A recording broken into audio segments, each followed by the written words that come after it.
Tom Homan, the border czar. Tom Homan, I'm sure you've seen him. He's been all over the news, all over the radio, all over the internet.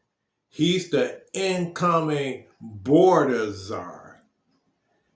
Tom Homan is a celebrity now. He's everywhere. Everywhere you look, Tom Homan is giving a speech about his job coming up. He's gonna deport, get this, 11 million people out of the United States. Now, I'm not for it and I'm not against it. But I will say this, you should do everything the right way. And I'm going to leave it as that. Now, my question is, and maybe y'all can help me with this. Is it even possible? Can you eliminate 11 million people out of the country? Is that even possible? And if so, what would something like that even cost? Do the United States have the manpower? Do we have the resources? Do we have the money? How much is all that going to cost? He claims that he's coming to a city and town near you. But, if you really think about it, because I'm just trying to figure it out, okay? That's all I'm trying to do. I'm just trying to figure this out. Is it even possible? Yeah, you're going to get some. But I guess what he's doing by him being all over the news and internet and everywhere else, I guess it's almost like a scare tactic that, you're going to self-deport yourself. He's scaring you enough that, you don't have time to wait for Tom Homan. You gonna pack up and you gonna go back to your own country on your own. That's what it seemed like, right? But is it even possible? And then, even if that's so much the case, right? It's a process in the United States. You just cannot just grab somebody off the street and then drop them off at their country. And the last time I heard, most of these countries don't even want the people back. So, now what do you do with them then? Do you send them to where? The last I heard, I think Donald Trump or President Trump elect is talking to other countries to take in the people that the countries the people are from don't want them back. Now, I'm kind of scratching my head with that. Why would a country take in people that the United States don't want? Okay, we're going to take your problem. I don't understand that. And then it's even if you did do that, what about the people that's been here 30 years, bought houses, established themselves, right? Go to work, got a house and family and trying to make a living. Do you deport them too? And then what about the jobs some of these people perform? Workforce, laborers, farm workers, construction workers, office workers, hospital staff, service staff, landscapers. I'm not saying all these people are illegal. That's not what I'm saying, because, America is a melting pot of all people. So, that's not what I'm saying. You got everybody legal until they're not legal, I guess. But what I'm saying is, if some of these people are in this illegal situation and they doing these vital jobs, who's going to replace them? Who's going to get up on a skyscraper and clean those windows for pretty much basic pay? Who's going to do that? See, And what about the farm workers? I mean, is that like untouchable? We don't mess with the farm workers because then who's gonna get out in the fields and harvest the crops?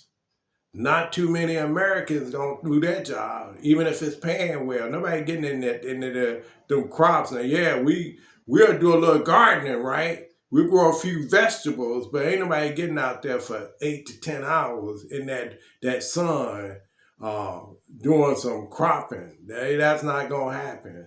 So I'm just trying to understand where the money's gonna come from, and then the process, because it's a process to this. You have to go, pick them up, number one, right?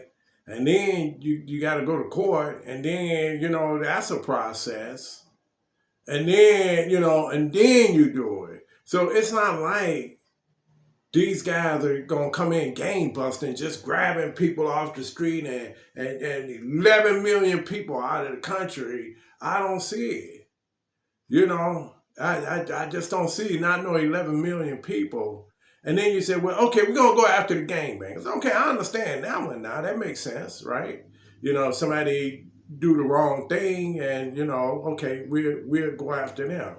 But even in that sense, how do you round up all these people? It's not like people going to be just waiting outside for you, and say, okay, I'm ready now. No, it's not, people going to avoid you. See? So, I mean, I could be wrong, but I just don't see it. I mean, you're gonna get some people. I understand that. But, you don't have enough agents to really go after 11 million people. And then, aren't people paying taxes, to the state, local, and federal level? Who's going to pay them taxes? See? You got to kind of think about that too. Now, I'm not I'm not going either way. I'm just trying to rationalize this and understand it. How do you get around some of this other stuff? How do you do that? Who's going to pick up the tab? Uh, have they even discussed that with each other and say, hey, let's look at the big picture. How we gonna do this? Maybe start with just making sure the border is secure. Maybe that should be the first thing. And then, maybe figure out the rest of it, because if you just go out hunting people down, then people they not coming out of the house.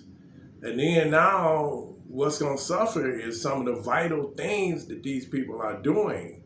There's a way to do it all. And I think Tom Homan, he might be the greatest border czar to ever live.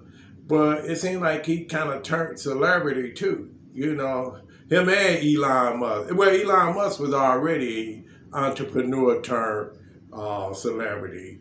And it remains to be seen how Trump is going to deal with Elon's power, because the Democrats are calling him president too. How is Donald Trump, president-elect, going to deal with that?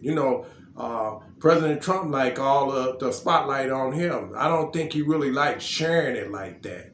So it remains to be seen how long Elon Musk be around, because again, if it looked like Elon Musk is taking some of the shine off President Donald Trump, that might be a problem, and Elon Musk might be in a heap of trouble. He's gonna be on the way out. Trust me, Trump did it in the past. The spotlight got to be on him all the time. He don't like to share the spotlight, so that's for another video. But again, I'm just really just trying to figure this out. How would that work out?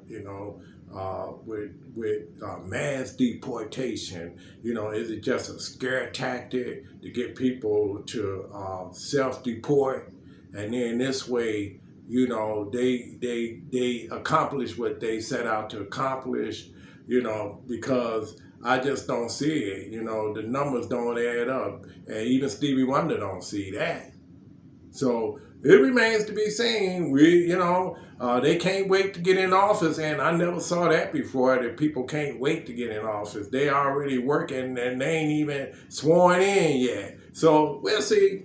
Again, this is Kate, back at it with a new video, and I'll see you in my next one. Take care, guys and gals. See you in the next one.